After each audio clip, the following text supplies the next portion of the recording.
एक तीतर का जिंदगी बदलने वाला उपदेश। कहते हैं यदि मनुष्य के जीवन में अनुशासन और संस्कार ना हो तो उसका जीवन एक जंगली पशु की तरह हो जाता है। यदि मनुष्य योनि में जन्म लेने के बाद लोग उसे पशु की दृष्टि से देखें तो उसका मनुष्य होना व्यर्थ है। आज की वीडियो कुछ ऐसी ही है जो आपको बहुत सुंदर सीख देकर जाएगी। किसी जंगल में 3 मित्र रहते थे। उन तीनों मित्रों में एक बंदर था, एक हाथी था और एक तीतर था।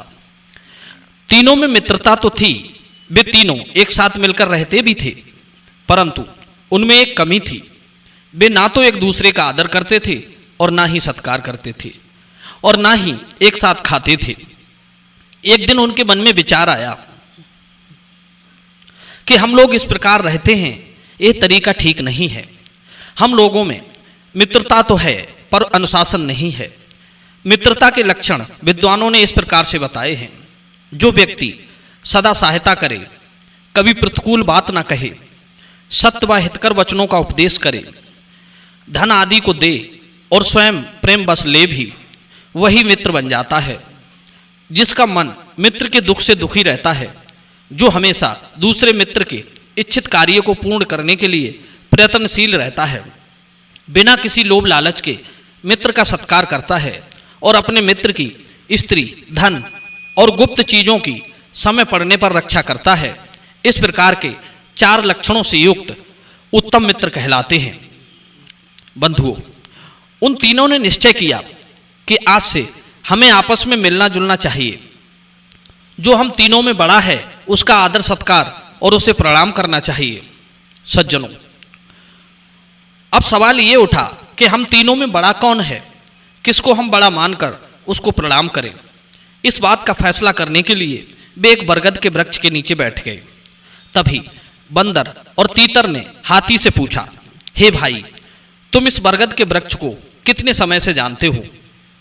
हाथी कहने लगा, मित्रों, जब मैं एक शिशु था तब यह बट वृक्ष भी छोटा सा पौधा था। तब मैं इस वृक्ष को लांघकर निकल जाता था।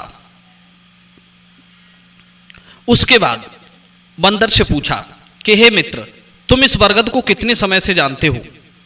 बंदर कहने लगा, भाइयों, जब मैं छोटा था तब ये वृक्ष इतना छोटा था कि मैं जमीन पर बैठकर इसकी फुनकी खाता था। मैं तभी से इसे जानता हूं।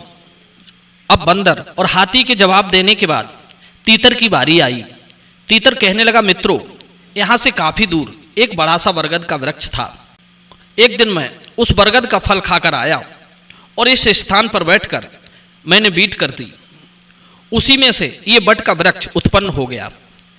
इसीलिए इसे मैं तब से जानता हूं जब ये पैदा ही नहीं हुआ था। हाथी और बंदर कहने लगे, भाई, इस प्रकार तो आप हम दोनों से बड़े हैं, इसलिए आज से हम दोनों आपका सत्कार करेंगे, आपको प्रणाम करेंगे और आपके बताए हुए रास्ते पर चलेंगे। आज से तुम हमें उपदेश देना और हमें अनुशासन के नियम बताना। सज्जनों, उसी दिन से बंदर और हाथी तीतर को बड़ा मानकर उसको प्रणाम करने लगे। तीतर हर रोज उन्हें नए पर नए उपदेश दिया करता था और बंदर और हाथी उसके उपदेशों का अनुसरण करते थे। एक दिन तीतर ने कहा, मित्रों, आज मैं तुम्हें बहुत अच्छा उपदेश दूंगा, बहुत हितकर होगा, ध्यान देकर सुनो। 8 प्रकार के धर्म के मार्ग बताए गए हैं।